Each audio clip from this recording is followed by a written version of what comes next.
Welcome to the Fantasy Fangirls Podcast, where two sisters dive deep into beloved fantasy lore, characters, themes, theories, and more. I'm Lexi. I'm Nicole. And today is our episode 9 deep dive of A Court of Silver Flames by Sarah J. Maas, where we're covering chapters 60 through 64. As always, let's start with our content warning. While today's discussion focuses on chapters 60 through 64 of Silver Flames, all of our episodes include spoilers for the entire ACOSF series. These deep dives do not, however, have spoilers for the rest of Sarah J. Maas' series, except at the end of every episode with our Maasverse Madness segment, where we give a big spoiler warning for the other Maasverse books before continuing our conversation with Crescent City and /or Throne of Glass connections. So with all of that said, if you don't know why we're going to the Basgaev obstacle course and also entering the Hunger Games this episode, then please go finish the book. We will be here when you're done. Next, we have Fantasy Fangirls, are adults who say adult things about adult books. In other words, friends, this podcast is rated R. Lexi, did you know that there is a difference between lovemaking and frantic fucking? And Nesta lays it all out for us explicitly for much longer than you think you should. And so will we. So please be mindful of those little listening ears. Additionally, we are so excited to see you at upcoming live events. You can dance the night away with us at the Fantastique Collection's New Year's Eve drop party in Denver, Colorado. We are partnering with Barnes & Noble for the Onyx Storm Midnight Release Party on January 20th, 2025 in Glendale, Colorado. We have so much in store as podcast partners for both Romantasy BookCon in LA in February 2025 and Romantasy BookCon in Orlando, Florida in October 2025. We'll also be featured guests at Enchanticon in St. Louis, Missouri, August 15th through 17th, 2025. Links to all of these many events and more information are in the show notes. And lastly, if you love Fantasy Fangirls and have been loving this ACOSF series journey we're on together, if you want more content, more community, more events, more in the lead up to Onyx Storm, and just more all around, please check out our Patreon. We have 3 membership tiers that you can join. The Valkyries, which includes access to our Boppin' Discord, live Q&As from Lexi and I, including this weekend where we are doing our final live Q&A about all things ACOTAR, and we're also revealing a lot of our Easter eggs that we did in the lead up to announcing our next book series, which is Spark of the Everflame. We also have book clubs, exclusive author interviews, community events, promo codes for live events, plus 20% off discounted merch. That's all for $5 a month. That's our lowest tier. Then we move up a tier to the High Fae, which includes everything from the Valkyrie level, plus early access to ad-free episodes, our full episode outlines, and special voting privileges. That's for $10 a month.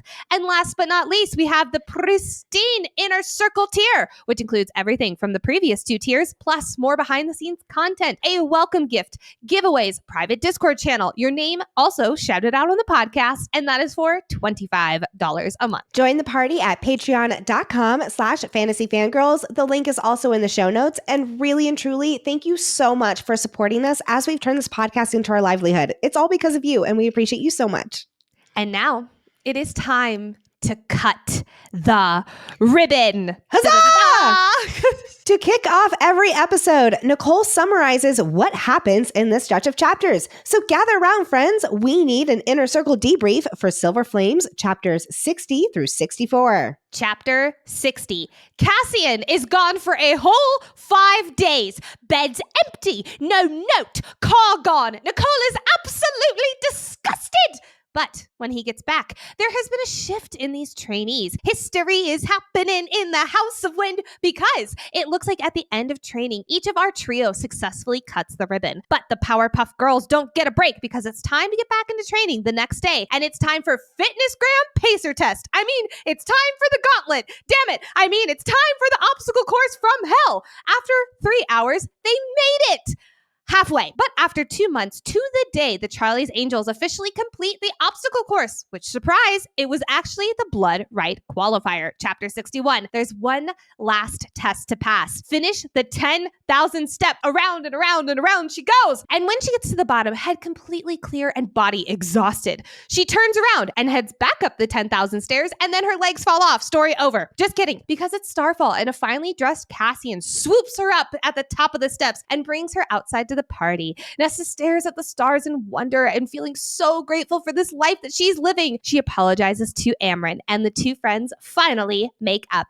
Chapter 62. Montage! Spring rolls around with no movement from Briallen or Baron, and our team is doing nothing about it. Training is underway. Fucking and lovemaking is a constant vigilance. And finally, Nesta gets a letter demanding her presence. Meeting up with Eris in the middle, our Autumn Court High Lord wants to give a quick history lesson about the 3 sacred mountains and what could possibly be carved underneath in the palaces in them. But Cassian is a rude student and changes the subject. Cassian, I wanted to know what Eris was saying. Eris informs them that his father is making money moves, and whoops, it gets slipped that they have 2 items of the trove, which leaves Eris feeling a little uncomfy. But just to really twist the knife, Nesta shoots down his marriage proposal. Bad day for Eris. Cassian and Nesta fly back to Valaris and take a romantic stroll down the Sidra, but Nesta slightly ruins the moment, saying that they're not mates, and all hell breaks loose, which leaves Nesta invoking their bargain and telling Cassian to get the fuck out. Nesta goes to Windhaven, where her 2 friends comfort and calm her down, and she falls asleep knowing that she will talk to Cassian tomorrow and everything's going to be fine. Spoilers, it's not, because that night the 3 females are taken. Dun dun dun. Chapter 63. Cassian, after a night of being forced back to the House of Wind, goes to Windhaven to talk to Nesta, but instantly knows something's wrong, and Rhys confirms Gwyn, Emery, and Nesta were snatched from their beds and forced to join the Blood Rite. Chapter 64. Nesta wakes up surrounded by hundreds of bound Illyrian males. Kinky. But what's this? Weapons? Kinkier. And another tribute also woke up early. Ladies and gentlemen, let the 15,102nd Hunger Games begin. Cut to Cassian. Homeboy is a mess and desperately wants to help his mate. But if anyone pulls a warrior out of the Blood Rite, dishonor on your whole family. Dishonor on you. Dishonor on your cow. He can't just sit around for a week and do nothing though. So what do we do? Go save Eris, who's been taken by Briallen? Sure, for the plot. But why can't Rhys and Feyre go? Rhys and Feyre made an oh-so-romantic death bargain. Well, maybe not their smartest decision ever. Now back to Nesta. Nesta grapples with the Illyrian male at the cornucopia, but ends up getting her first kill, and the cannon fires! But after calming down, Nesta gets a quick outfit change, this time on New York Fashion Week, wearing the clothes of your dead enemies. But Nesta knows she needs her besties, so she runs off to find her friends. It's cozy season, and nothing is cozier than snuggling up into bed, all bundled up in your favorite sheets. Ooh, I love it. And Miracle Maid makes curling up in your sheets even more wonderful. These sheets are infused with a silver that prevents up to 99.7% of bacterial growth, leaving them to stay cleaner and fresher 3 times longer than other sheets. Using silver-infused fabrics inspired by NASA, Miracle Maid sheets are thermoregulating and designed to keep you at the perfect temperature all night long, no matter the weather, so you get a better sleep every single night. Miracle sheets are luxuriously comfortable without the high price tag of other luxury brands and feel as nice, if not nicer, than sheets used by some 5-star hotels. Go to trymiracle.com/FF to try Miracle Maid sheets today. And whether you're buying them for yourself or as a gift for a loved one, if you order today, you can save over 40%. And if you use our promo FF at checkout, you'll get 3 free towels and save an extra 20% off. Miracle is so confident in their product that it's backed with a 30-day money-back guarantee. So if you aren't 100% satisfied, you will get a full refund. Upgrade your sleep with Miracle Maid. Go to trymiracle.com/FF and use code FF to claim your free 3-piece towel set and save over 40% off. Again, that is trymiracle.com/FF to treat yourself. Thank you so much, Miracle Maid, for sponsoring this episode. It is time to step into the cauldron and discuss key insights, character analysis, lore, foreshadowing, theories, and so much more. Also, friends, I do apologize about my voice today. 'Tis the season. I've got a cold, so Period. You get my sultry voice here today. Ooh la la. 5 days after winter solstice, Cassian's amped up horniness from the mating bond has worn off, and now he's just back to his usual horniness, I'll call it. Can I be honest with you? If I had just had life-altering sex with a guy and then I didn't hear from him for 5 days, I would have thought I got played by the biggest fuckboy ever. Like, I love Cassian. I understand. I'm still mad at him for this shit. I don't think Nesta's mad at him because she trusts him and they know what they have. That's great. I'd be pissed. But when he returns to training, Cassian notices a shift in Nesta, Emery, and Gwyn as they stand around the ribbon, ready to take it on with renewed focus and sisterly support. A prayer and a summons, Gwyn whispers, quote, "I am the rock against which the surf crashes." Emery follows up with, "Nothing can break us," acknowledging Gwen is not alone and they are a unit facing this challenge together. Cassian reflects, quote, "In 100 years, 1,000, this moment would still be etched in his mind, that he would tell his children, his grandchildren, right then and there. That was when it all changed." Azrael went wholly still, as if he too had felt the shift, as if he too were aware that far larger forces peered into that training ring as Gwen moved. Gwen's body works in singing harmony as she executes a perfect backhanded slice that cuts the ribbon in half. Huzzah! She did it! She cut the ribbon!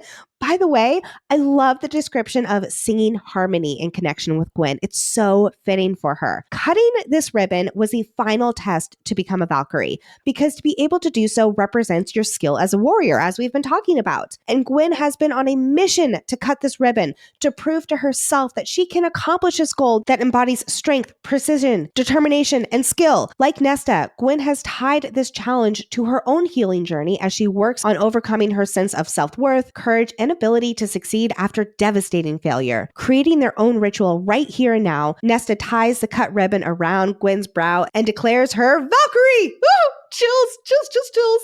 I love this section so much. And I love the extra meaning it has for Gwen because of the ribbon's placement. Gwen feels so undeserving of wearing her invoking stone upon her brow. And that's why she's one of the few priestesses who opts out of it. And it's all because of what happened in Saint-Gervais, which we will go into in detail next episode. But she does feel deserving of this ribbon. She has poured herself into Valkyrie training. And now it is the first thing to graze her brow after the attack in Saint-Gervais. And it's not the stone. It's almost like her chosen path Valkyrie is what goes on there. I love it. Me too. By the end of training that day, both Emery and Nesta cut the ribbon as well. I do love that Gwen is the first to cut the ribbon. It's such a powerful moment that all three females complete this challenge and become Valkyrie the same day. But because of what we were just saying with the significance of this ribbon for Gwen, it means so much that she's the first, despite Nesta being our main character. Gaining this title of Valkyrie and achieving this goal is so much more than cutting the ribbon. The Valkyries have been lost to history and have not been around for 500 years. Though here, these females are the reborn Valkyrie. They have brought this ancient Valkyrie tradition back and are reestablishing this new group of female warriors as a force of resilience, unity, and strength. They represent female empowerment and pave the way for others. These three females have trained no matter the conditions, no matter what exercises they're tasked with, and pushed through their fears and excuses to accomplish this. And I'm just so proud of them. Yay for Valkyries! After the trio cuts the ribbon, Cassian and Azrael get an idea. The gauntlet, which is just an obstacle course for them, which pause, because right before I walk through this, right after cutting the ribbon, Cassian and Nesta don't do anything more than just exchange a few glances before Cassian takes to the skies again. I love the symbolism of that he understands training is much bigger than him and his mate. But if I was Nesta, again, I would be like, you're blowing me off, my guy? Where are you going? Anyway, back to this obstacle course. Coiled around the training ring like a snake, the course must be worked through in groups of 3, but it has an overall pattern to it. Part 1 is footwork, like running with your knees up to your chest or through a ladder, or balancing on this like super suspended balance beam, or a swinging log that knocked Emery on her ass.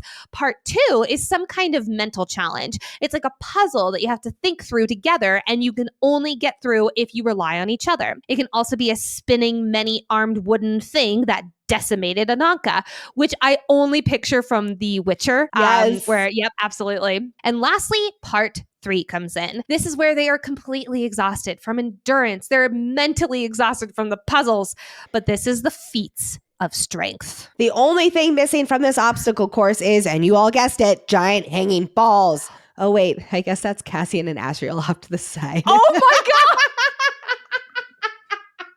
Now, these Valkyries also don't even have a chance to memorize this course because these sadistic bastards change it with the giant hanging balls. Oh my god. Now, this all sounds simple, right? Just a 3-part obstacle course. Wrong. The Bat Boys are not humble about this also. They say how there's no way in hell these females will finish the course, and these two would know, given that these are different routes from various qualifiers over the centuries. I love that when Azriel is like, given that there's no way in hell you're going to finish it today, and all the Valkyries go, boo! I just see that so clearly. It's so good. Plus, they only have an hour to work through the course each day, with the exception of day 1. So it's really only enough time for them to get so far around to part 2-ish before they have to stop obstacle course training for the day and instead move towards military training as a unit. Especially on the heels of Azriel's bonus chapter and our episode deep diving that, we have to talk about this shift in Azriel and Gwen's relationship following winter solstice. Remember that in the middle of the night on winter solstice, Azriel coached Gwen through the motions to cut the ribbon and corrected some of her movements. Right before she cut the ribbon 5 days later, quote, his attention was fixed on the young priestess, admiration and quiet encouragement shining from his face. I just love that so much. With the bonus chapter context, we know that he understands her determination and dedication to cutting this ribbon on a deeper level, both with her extra middle of the night practice and why she is so fueled to achieve this. He was the one who saved her in Saint-Grava, and he has seen her grow into this warrior before him. The next day, we get little descriptions that hint toward their budding connection. Gwen asks Azriel a question with her teal eyes bright as she looks at him. His shadows dance around her when she speaks to him. This.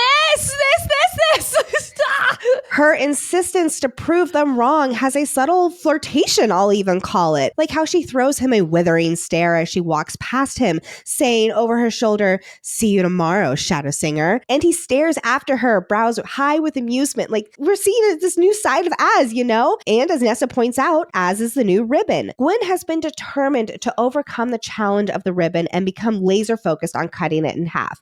Now, her new mission is to prove Azriel wrong that they won't complete the obstacle course. They will finish this test, and she can wipe his smug smile off his face. I love this double meaning here. Yes, she wants to wipe the smug look off his face and, prove him wrong.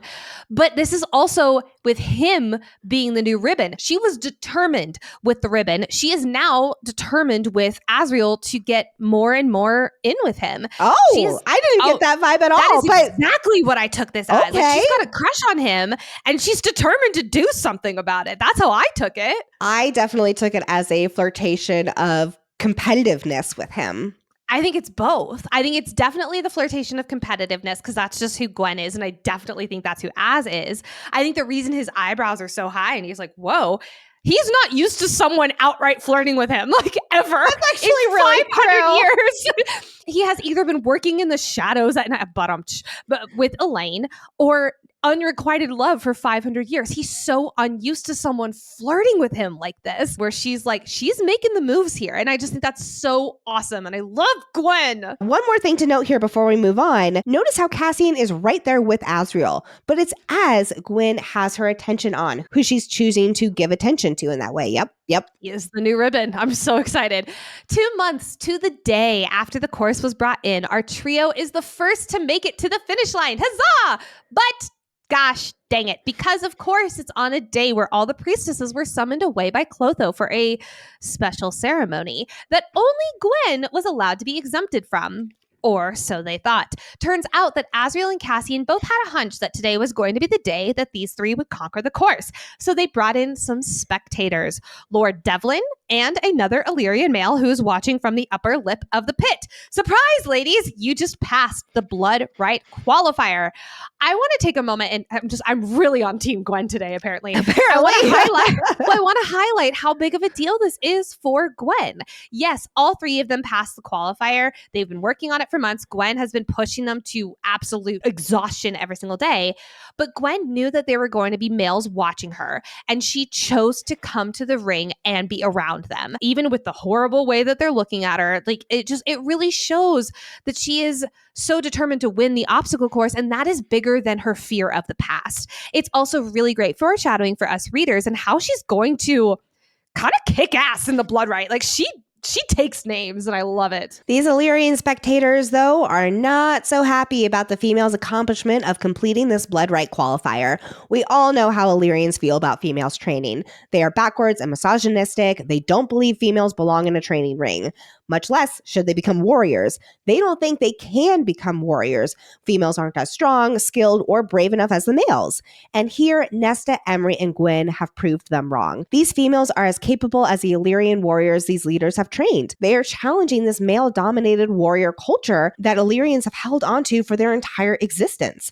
Cassian, in particular, has pushed for females to learn how to fight for decades. Remember how much he was trying to get Devlin to let the girls train too in Frost and Starlight. So here he is, bypassing Devlin and training females to qualify for the Blood Rite without their permission, and definitely without their help. As Cassian says to these three females, quote, "We wanted Devlin, and whoever he tells, to understand that you're as talented as any Illyrian unit.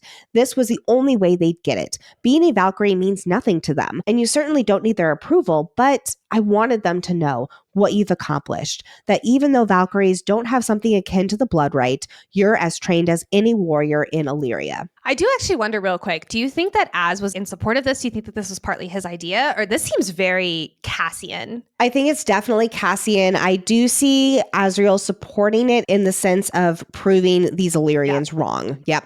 I agree. However, Nesta speaks for the three of these females when she says, quote, "I'd rather be a Valkyrie." And I love this line. Not only is this a nice little subtle fuck you to Devlin, and, it really aligns with the female empowerment that SJM books are always shrouded in, but this also really aligns with Nesta's story. She wants to lead an army of females, not be bogged down by these misogynistic Illyrian warriors. She is making her own choices. She's choosing her own path that she's going to carve, even if it means being the absolute unknown and the Valkyries reborn. I just love it so much. Honestly, sometimes the holidays can feel like an attack on my wallet, whether it's buying gifts, holiday groceries for get-togethers, or buying even more matching Christmas pajamas for my family. The holidays are tough on the wallet. Take control of your finances by using a Chime checking account with features like no monthly or maintenance fees, fee-free overdraft up to $200, or getting paid up to 2 days early with direct deposit. Learn more at chime.com/fantasy fangirls. Chime is a financial technology company with a sense of community, giving you access to awesome features like temporary increased overdraft limits with boosts from friends. Eligible members get complimentary boosts to temporarily increase a friend's Spot Me limit. When you give a boost, they can boost you back to temporarily increase your limit. All you have to do is set up direct deposit in your Chime account. After a qualifying direct deposit of $200 or more, Chime will notify you to enroll in Spot Me. With an activated debit card, Chime will spot you up to $200 on debit card purchases and cash withdrawals. And then your next direct deposit is applied to your negative balance. Chime never charges overdraft fees for using Spot Me. Enjoy the holidays while keeping your financial goals on track with Chime. Open your account in 2 minutes.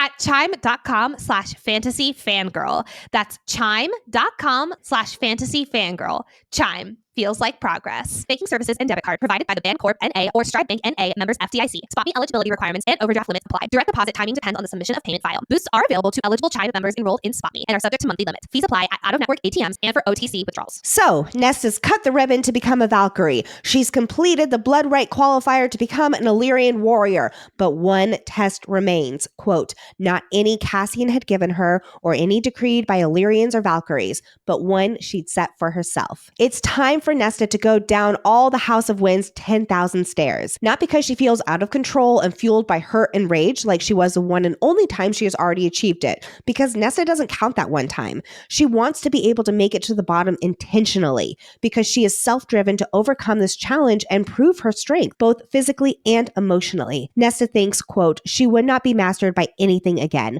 She was the master of herself. This final test she has set for herself is such a full circle moment, representing reflecting her emotional growth and newfound purpose on this beautiful healing journey we've all been on with her in this book. I love that the whole time she's going down the stairs, she's remembering moments from the last few months. She's remembering her friends, Cassian's voice, her own achievements. Because remember the first few times she went down the stairs, she was pelted with memories of her father, her failures, or deep traumatic moments of her life. Now it's this music in her heart, quote, a song made up of Cassian's voice, of Gwen and Emery's laughter, of her own breathing as she went down and down and down the stairs. Ah!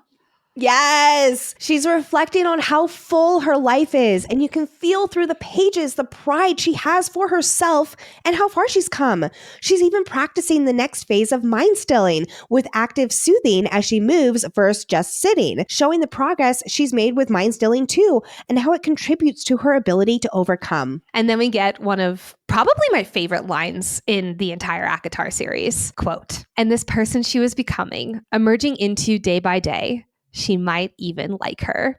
Oh my God. How many of us, less than a year after deep, dark depression, can look at ourselves and say this, that I like the person who's looking back at me. That's real work that she has put in, and she is feeling the payoff now. It is the symbolism of true, hard inner work and the love that she's cultivated. It's also showing the family she's now found and surround herself with. And I love that there's all this emphasis on she's imperfectly growing as a person. I have nothing but actually just immense pride for this fictional character of Nesta, because it's capped off by her making it down the stairs. She's looking at the city of Valaris, which is a place for rebirth for Fae-vorite. It's a space of life and joy. And it's not appealing to Nesta because life and joy is not in a city anymore. It's not in the bottom of a drink at a tavern anymore. She looks back up to the top of the House of Wind that's preparing for Starfall, and she knows that real life is waiting for her up there because it's not a place, it's a person. It's just this beautiful full circle moment for Nesta. She doesn't want to go back to her old life because she's found something so wonderful and joyous and she sees a future with now. And I love it. So she smiles and begins the climb back up the 10,000 steps.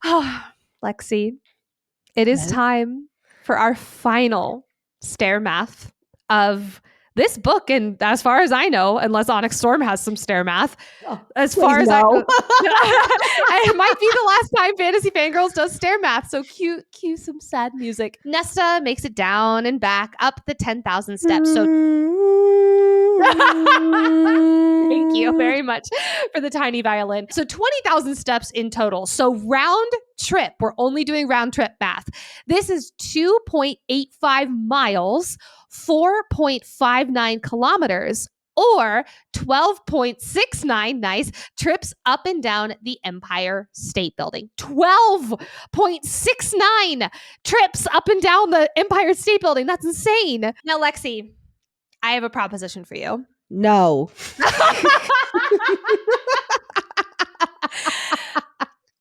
Okay, I'm going to say it anyway, though. The week this episode airs, if you're not dying, I vote we go and schedule our stair stepper day because it feels so symbolic of finishing out Nesta's journey with you and I also going to the stair stepper and seeing how that goes. We can plug in, we can listen to some books. Okay, well, when you put it that way with the symbolism and all of that, how can I say no? As long as I'm not still sick. Yes, ma'am. Sounds good. When Nesta climbs back up the 10,000 steps, which, wow, it cannot be overstated how impressive that is to not only make it to the bottom, but then to go back up. Oh my goodness. Ow. Cassian is waiting for her at the door to the stairs. I just love that he must have known that's where she was going and he waited for her at the top. If that's not symbolism of these two, I don't know what is. Oh, I didn't think about it that way. That's beautiful. I also love how she sees him and she immediately kisses him and, quote, those silent words passed between them. These two, and I'm really going to throw Cassian kind of under the bus for a second because he gets a lot of flack for not saying I love you to Nesta in this book. They are saying it back and forth. It's just not verbally. They're saying it there's all the subtext of it. So anyone who's like, Cassian doesn't really love Nesta, I'm just calling this out. It is on the page. It's there. The Starfall party is already underway, and Cassian sweeps leg-buckled Nesta up in his arms to take her to an open balcony so she can see the stars. She doesn't care that she's covered in sweat and wearing her leathers among all these fancily dressed partygoers. She is too wrapped up in the beauty of the sky to give it a second thought. Quick pause. We've wondered before how in the world all these partygoers are able to get to the House of Wind. And since Nesta did not run into anyone hiking up all those stairs to get to the party, I think we can officially rule out anyone taking the stairs. We already kind of figured that because they're all fancy and all that, but we can now officially rule it out, which means the Uber winnowers and Bat Boy flyers have been working overtime to get everyone to this party. I am team Helion because he's here. He flew in on his Pegasus chariot. So maybe he picked up some people on the way. Nesta takes in the beauty of the sky as all the spirits migrate, some splooging in bursts of glow.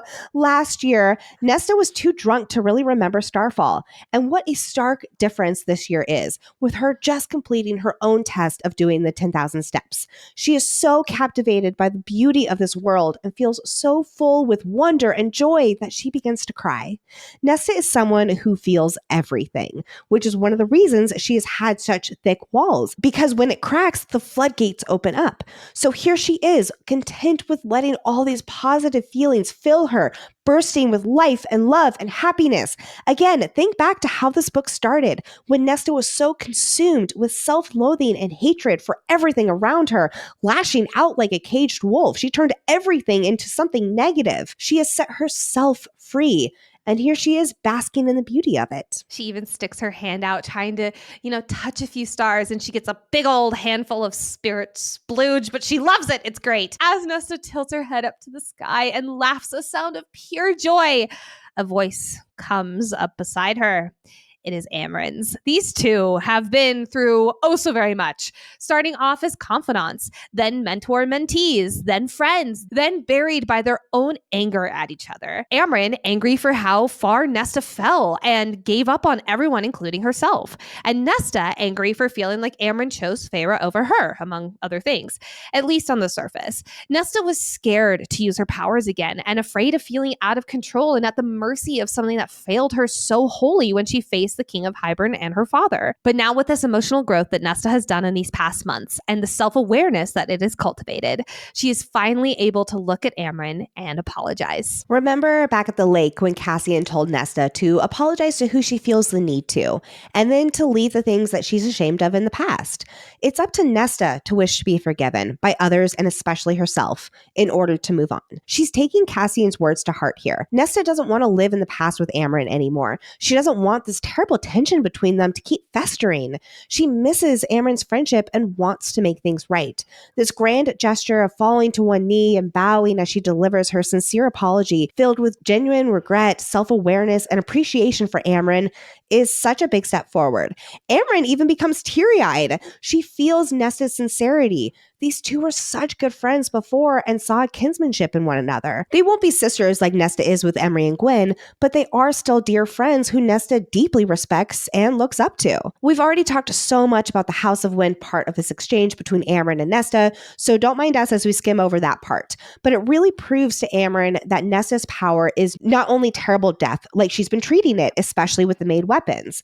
Amren has learned that Nesta can create good too, and that the good can exist beside the darkness. Because, as we all know, quote, the struggle with that darkness is worth it just to see such things that are good and fill us with wonder. It's such a beautiful callback to ACOSF when Rhys fills the arena with darkness and really gives Feyre that lesson. And here's Nesta learning it too. I feel like that's really a symbol of the Night Court, where everyone looks at the darkness more so like with the Court of Nightmares and such. And yes, Rhys did put on that show for a long time, but there is such good as well, despite the darkness, despite the facade and all of that. Yeah. Yes, exactly. So Amren, truly seeing the genuine sincerity in Nesta's eyes, looks at her and says, quote, "Welcome back to the Night Court." I want to note how Amren doesn't ever in the scene apologize or even say, "I forgive you," because these 6 words, "welcome back to the Night Court," are that and so much more. They say, I see how much work you've put into yourself. I see how much you care for others, especially Cassian. I see how much you're letting yourself feel those deep depth of emotions. I see how sorry you are. These words also are, I forgive you, and I'm excited to be back in your life again. But most importantly, in my opinion, they say, congratulations, you did it, Nesta, which just gives me chills. And Nesta deeply cares about Amren's opinion of her. So this stamp of approval and acceptance means the world to her. I agree with you. Amren doesn't necessarily do her part in any apologies or forgiveness or something like that. But this does embody that, even if it's not actually the words on the page. Yeah. Because it notably doesn't say welcome to the Night Court. It says welcome back to the Night Court. So it's basically this feeling of opening their arms and giving her a hug and saying, again, it's that you did it. You came back from this dark place, which is huge. A few months later, it's springtime in Prythian. There has still been no word from Briallen or Baron, but Cassian warns that armies don't usually attack during the winter months. So Briallen very well may have been gathering her armies when it was cold, waiting to unleash them until the weather's warmer. Any and all reports about Briallen's movements have needed to come from multiple sources to ensure their accuracy, since Azriel is still not allowed to spy on the continent and risk getting too close to the crown. I love the summary, quote, they knew nothing and could only wait. Do you have something to say, Nicole? I have a lot of things to say, but I'm going to wait until it's time to save Eris section, and then I'm going to go off. Me too. Eris has sent an impatient and demanding letter to our crew, requesting Nesta and Cassian to meet him in a forest located in the middle. So remember, this is neutral territory. I assume Eris is still very uncomfortable meeting in the Spring Court because last time they met there, Tamlin came upon them, and he's got super duper secrets to share with Nesta and Cassian. But first, a quick history lesson on the Sacred Mountain, where Amren built under the mountain from the original tunnels and halls carved long ago. It turns out that the Sacred Mountain is one of 3 sister peaks throughout Prythian, the other 2 being the prison and Ramiel. All are bald, barren mountains completely at odds with those around them. And it's rather odd that at least 2 out of the 3 have palaces carved into their underground, at least to their knowledge. Can we pause? Can we just both agree that Ramiel also has Yes, cool. Yes, there is something under Ramiel. Because this is Eris's reasoning. He's like, well, the Illyrians never checked. They were never curious enough to see what secrets lie beneath under Ramiel. So TBD, this also has a palace underground. And in fact, I don't even think it's TBD. I can say with I will die on this hill. I think this is a hill I will die on. And we also cannot forget that during the Great War between the Fae and the Daglin's forces needed to get to Ramiel for some reason or another. Nobody knows. And that is why Analius was having to defend Ramiel, and hence why the Blood Rite is all there, which we're going to be going over in today's Suriel Teatime. So I think that the Daglin needed to get to Ramiel for reasons for something maybe underneath it, or because of the Onyx monolith. Definitely. I think that's definitely has to do with it too. You have so many questions. Well, we got to just dive into this because I have also a lot of questions. And first up, it's actually something that Cassian says, because as Eris is saying that there's a palace underneath the prison as well, Cassian says, quote, I'd hardly call the prison a palace. If indeed the prison used to be the 8th court, then it most likely did indeed have a palace carved in it. I love that little Easter egg nugget. Well, it's also so interesting because Cassian has already been into a secret chamber in the prison where he had no idea existed, and it's got all these carvings, and the harp was in there, and it's like, Cassian, there are big mysteries under the prison mountain that you already learned about a few chapters ago. Yes. Okay, so now we have to move over to Ramiel because there is a palace under Ramiel. There's no way there's not this line, and that does not come to pass in some way. I think we also have to define what a palace means, because it's not the typical palace that we think of. It's more of underground tunnels, carvings. Remember back in ACOTAR, when Pharaoh was trying to be sneaky in the tunnels, she saw carvings and things along those lines. So I guarantee that there are similar tunnels, chambers, things along those lines under Ramiel. So maybe not necessarily a palace in and of itself, but something that could home a palace, or you know what we mean. Yeah. Yes, exactly. Well, and I wonder if there's something very secretive stashed within under Ramiel in these tunnels, in this palace of sorts, like Narbin, even though Narbin's being rumored to be in the ocean. Like, I could see Narbin being under Ramiel. Koschei's death box is another one, which I know we both are, especially with the Russian folklore around Koschei and Ivan Snostovich, our son of a pine tree. I really wish I was wearing my son of a pine tree sweatshirt, but I wore that last week because it's literally got a mountain and then the egg in a black box. And yes. I think that's probably our number one suspect of what is under Ramiel, just because that makes the most sense.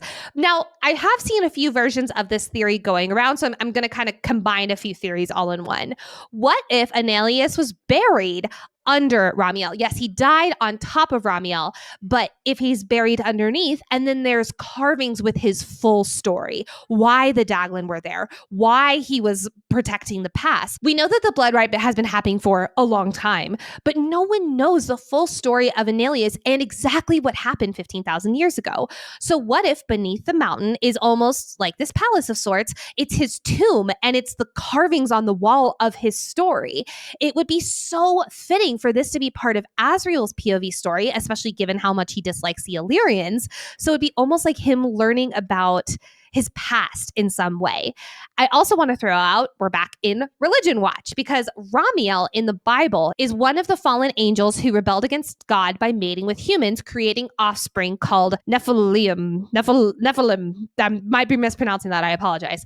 Which Nephilim are giant beings who are very, very strong and they hold great, great power. This is interesting because the closest thing in ACOTAR to the name of Nephilim is Nephili, who is known for being small but mighty, and she has a whole other side story within Religion Watch. So I wonder if these great beings are instead stand-ins for Illyrians. I could see it also very, very loosely tied to Azriel and Elaine, and then of course symbolism for Feyre and Rhys and Nesta and Cassian.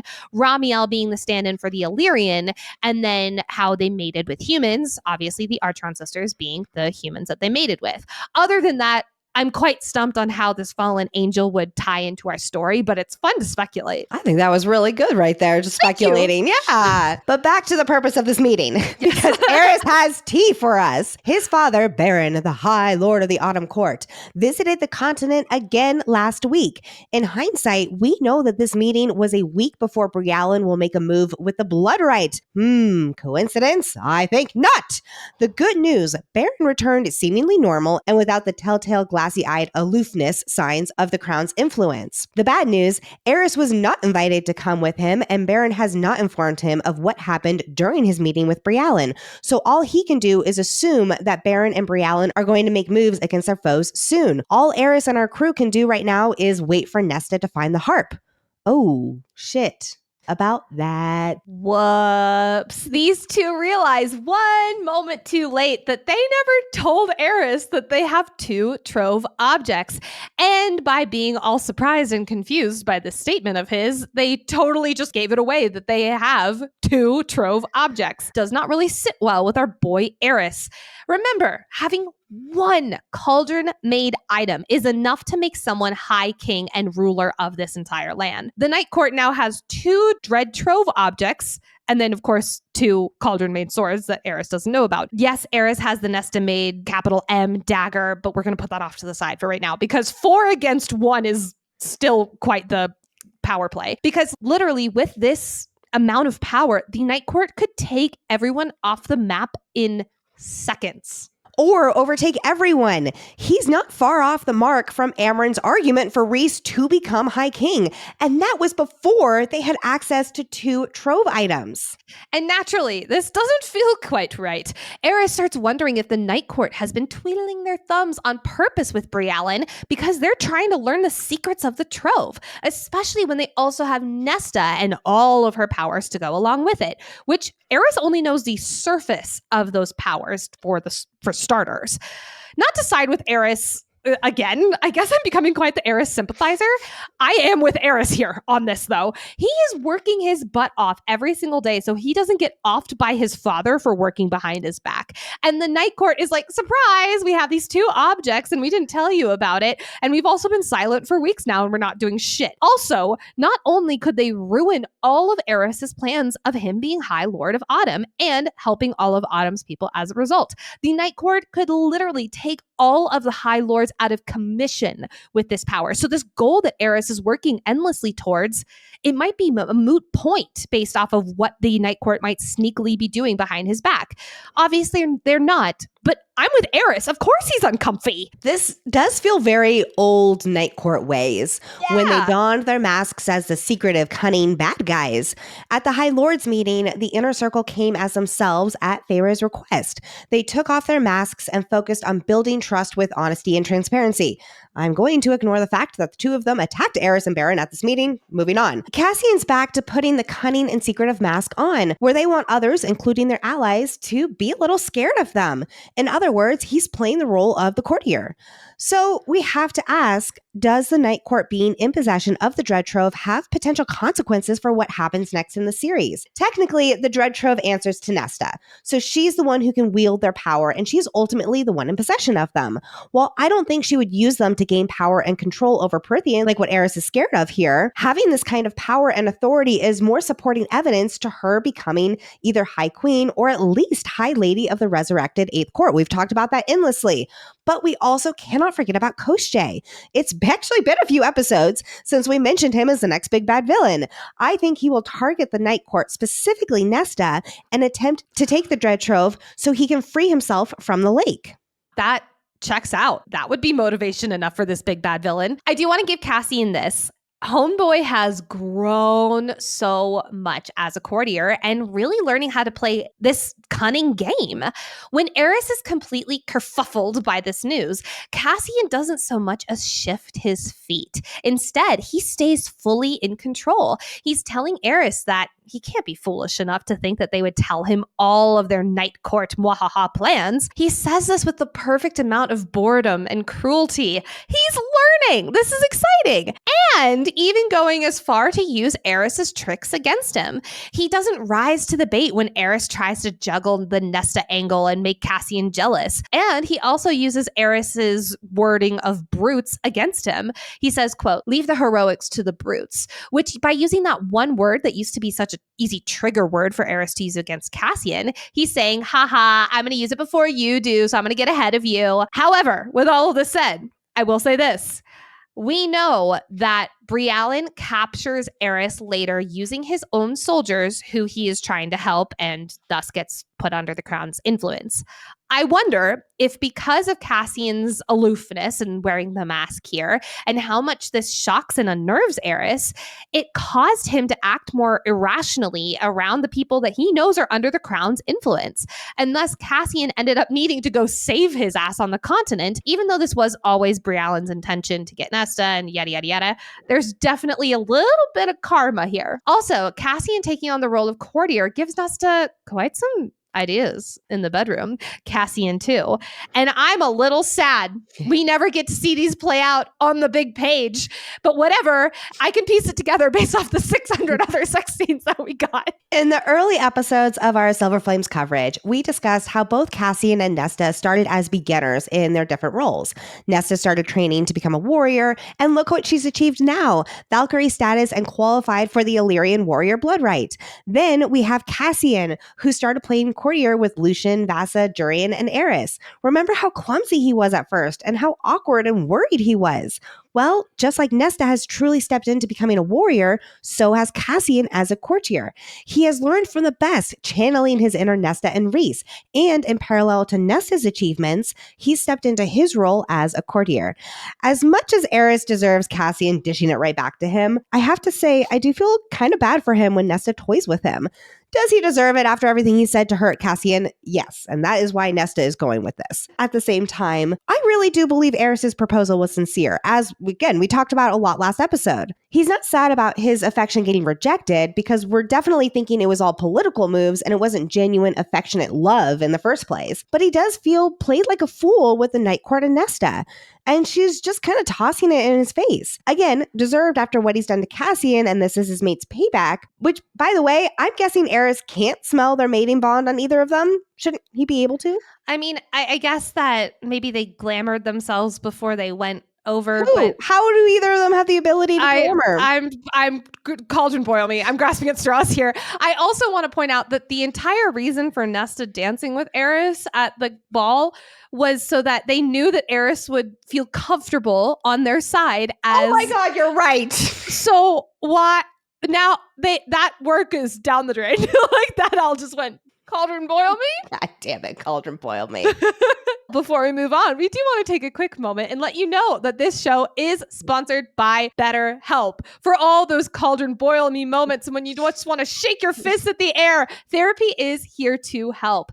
Specifically around this time in the holidays when things are crazy, you always think that the holidays are going to be so cozy and relaxing, and then you end up running around like a chicken with your head cut off and wondering what you're going to get your niece and nephew for Christmas. But therapy is a great way to bring yourself some comfort that never goes away, even as the seasons change. I have my next therapy session tomorrow, and I'm really looking forward to it. It's such a safe and comforting space where I kind of feel like my shoulders are always up near my ears. And after every therapy session, they're just like released a little bit, you know? And it's like, okay, like I feel like it's a nice little reset, and it's so wonderful. If you're thinking of starting therapy too, give BetterHelp a try. It's entirely online, designed to be convenient, flexible, and suited to your schedule. Just fill out a brief questionnaire to get matched with a licensed therapist, and you can always switch therapists at any time for no additional charge. Find comfort this December with BetterHelp. Visit betterhelp.com/FFG today and get 10% off your first month. That's BetterHelp, HELP.com/FFG. These two lovebirds fly for hours, happy to be alone and soaring amongst the skies. So much so that by the time the Valaris lights come back into view, Nesta's almost sorry to be back. I love this little detail because it really shows just how comfortable they are with each other. I know one thing that right before Brett and I moved in together, something I was like so incredibly excited for were the moments of like being on the couch or being in bed together in complete silence. It's just that feeling of being at peace in the most mundane things. Like it's just sometimes the best. And I love that these two are finding that so easily. But they arrive in Valaris and decide to walk a little bit. Cassian interlacing their fingers. Oh, this is so different for these two. They're not in their own little world up in the House of Wind. They are where the people are. They're Ariel. Which in and of itself is a little nerve-wracking for Nesta because she's not accustomed to being back in Valaris. This is notable because it's a little bit of a trigger. Now, there's a lot of other components here, but being in Valaris right now is going to send her a little bit spiraling. Yeah. And it's also showing PDA for the first time really with these two, which again, Cassian is 100% physical touch, love language. Like that is so sweet. They're declaring to Valaris like, hey, listen, we're together. We already know that this was no longer just fucking, but now this is like the hard launch of Nesta and Cassian together. And Cassian is ready to declare it to the world. It's really sweet. But Nesta wonders if it undermines her image as a warrior to be seen so lovey-dovey with a partner. Oh, the double standard. I do get it from Nesta's POV, although I absolutely agree with you. Nesta is steadfast in her independence and proving herself as a warrior, and she doesn't want to lose that whatsoever. Yeah. Which Cassian does fight back and says it doesn't matter when Rhys and Feyre are seen together. It doesn't undermine them as warriors, so why should it matter with us? Oh, and then Nesta comes back with the spark that sets off the fire. It's because they're mates. And here we go. Cassian's expression is empty when he responds, and we're not. Nesta's silence is enough answer for him. She can't deny it, but she also can't admit it. Time's up on this limbo they've been in, or rather she's been in. This is the first time these two have brought up the concept of mates, and it's been 3.5 months since winter solstice. Despite the fact that their mates hasn't come up once, we've seen it all over the pages in this couple's interactions and in montages, like when Nesta describes the difference between lovemaking and fucking, and how she can never get enough, and little nods to how he is home for her. His voice is her favorite melody. We readers know because we've already been through this shift with Feyre and Rhys from ACOSF. But why hasn't it come up until now? Nesta knows in her bones that they are mates, but she refuses to acknowledge it to herself or to Cassian. Even in this exchange, her body is telling her that it knows. She knows. but she can't admit it to herself, despite knowing what he's about to say and bring into existence to make her face the truth she knows deep down. Cassian hasn't wanted to scare her off because he knows her well enough that if she doesn't come to a conclusion and embrace it on her own, she will fight it. So he's been patient with her to come to terms with it. After all, things have been great between them lately. However, this conversation escalates when he knows it's staring her in the face and she's purposefully rejecting it. Note that she's not rejecting Cassian. She is rejecting the concept of mates. But of course, the two go hand in hand from Cassian's perspective, and to refuse acknowledging that they're mates translates to rejecting him as her forever partner from his perspective. Like many things with Nesta, there's the surface level answer, and then there's the deep down level answer. Her immediate reaction is telling Cassian that the word mate means nothing to her, especially when husband and wife was all that she's known in her human life. However, then there's the deeper down answer. She is very, very scared. Being back in Valaris, being back around people, it reminds her that at some point they will have to leave the house and return to the real world. And when she does, what is she going to do? All that she's known in Valaris is plunging down into this dark place, and this time she's afraid she'll drag him down with her. If he's mated to her, there's this very real forever bonded. He can't leave her side. What if she goes back to being this horrible witch? And what if she goes back to being constantly drunk? What will his wonderful life become? And that thought terrifies her, so she pushes him away. While she has healed so much, she still can't help but feel unworthy of his love and commitment. And Nesta's so scared of dragging him down, like you were saying, if she falls back to her rock bottom. What's more, Nesta is still learning this new life of being Fae. She was turned Fae against her will, and that loss of control over her body was deeply traumatic. Despite moving forward with her life and embracing the future, that trauma doesn't just go away. Mates is one of the most Fae concepts, and to attach herself to that makes her feel like she's lost all sense of her old life, of her humanity. Like she throws in Cassian's face, with that one word mate, she is no longer human in any way. She's one of them. And while she's come to terms with it for the most part, Nesta needs control. And this mating bond feels out of control for her, even though she has chosen Cassian. But by refusing to acknowledge it, she is able to hold on to that last little bit of control over her humanity after being thrust against her will into this body and world. Cassian, however, hears that she didn't have a choice to be mated to him specifically. His own insecurities are bubbling up to the surface. He doesn't take this as Nesta not being comfortable with the word mate, like I think he originally thought, and why he didn't bring it up for months. He takes this as a rejection of him. And when she says that she didn't have a choice, he takes it as she did not have a choice in being with him. Oh dear. Makes Cassian snap and say back that he didn't have a choice in being shackled to her either. Now, I know my number one book boyfriend did not truly mean the word shackled, but bad choice. Bad word choice. And he knows it. He will know it. He loves Nesta and chooses to stand by her side. He has proved this time and time again. And yet he's got his own insecurities. And Nesta is just fanning the flames right now with this rejection of him, again, as he perceives it. He's lashing out defensively, and he is terrified that he is not enough for her, that he's not capable of winning her love or breaking away from his own feelings toward her. This is an unbreakable, soul-deep bond between them that they created together on winter solstice. And there is a literal biological connection between them that she is refusing to acknowledge, not because she doesn't want to, but because she's scared. Yeah, my boy's emotionally exhausted. Cassian has snapped a few other times in this book, but that's just a few times over the course of months, when otherwise he is Nesta's most steadfast supporter and cheerleader. He has been fighting for Nesta to see her own worth and to accept love. When she denies their mating bond outright here, it feels like a culmination of all his fears, that no matter what he does, it will never be enough to get through to her. His harsh word about being shackled to her is not about him regretting their bond, but about his frustration at feeling powerless in this dynamic. Bottom line, he says something hurtful because he feels hurt. And to his credit in this tough look moment, he immediately regrets his word choice and tries to take it back. But the damage is done, and the word shackled will ring through Nesta's head. Like, I want to think about all the times that you've been in a moment of whether it's a heated discussion with a parent, a partner, a friend, a stranger, on customer service. I don't know. Like, you say things that you don't mean because of the version of the story that you're seeing play out. And I agree with you entirely. Cassian immediately recognizes, oh shit, that's not right. And sometimes it takes people a minute to have that, oh shit, that wasn't right moment.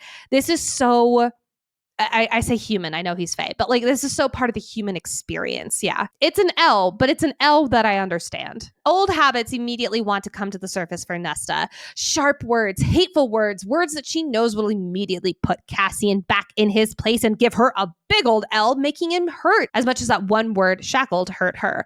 But she doesn't. She will not let herself spew the venom at him. She needs a moment, though, to simmer down enough to know that she won't hurt him and have that old urge to strike him down. Which, pause for a round of applause for Nesta Archeron.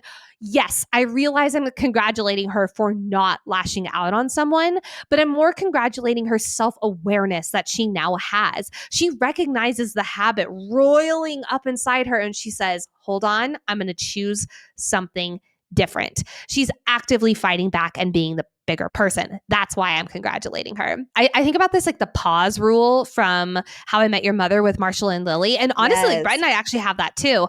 Anytime we're in a spat and I can feel, I'll speak for myself, like anytime I can feel myself getting into that like tunnel vision where I probably will not be able to solve things effectively, Brett and I will make a T motion with our hands, like in a really big one at that. And it basically means we have 60 seconds to get ourselves in a place and create a plan to revisit this on a later date, and then we will go our separate ways for a moment and simmer down. And it's worked really well. Jake and I similarly know when we need to pause because we want to productively communicate. And sometimes we're just not in the right emotional state of mind. I think that's for any relationship, whether it's a partner or a parent or friendships or something.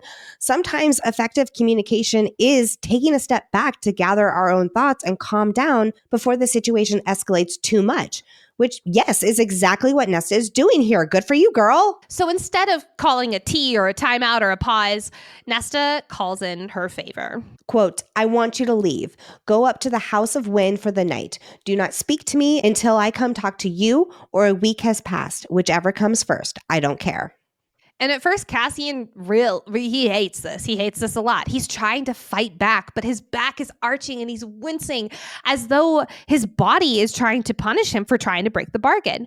Remember, with Fae bargains, if you break them, there are magical consequences. And Nesta is Cauldron made. When this bargain was forged, there was some extra oomph behind it. Some bad shit would go down if he broke this bargain. So, without any other option except for magical consequences, Cassian leaps into the skies and heads to the house, all the while figuring out how to get around this wording of calling in her favor. He will wait until the one required night has passed. Then at dawn, he will go to Reese and have him winnow him to her to get her to say one word, and then he will be able to speak freely. And then he's going to apologize and make the declaration he, quote, still needed to make. All of it. Cassian, I want to hear this declaration. We never get it. I bet you there's an I love you mixed in there somewhere, and that's where his I love you is in the book. Yep. He never had the chance.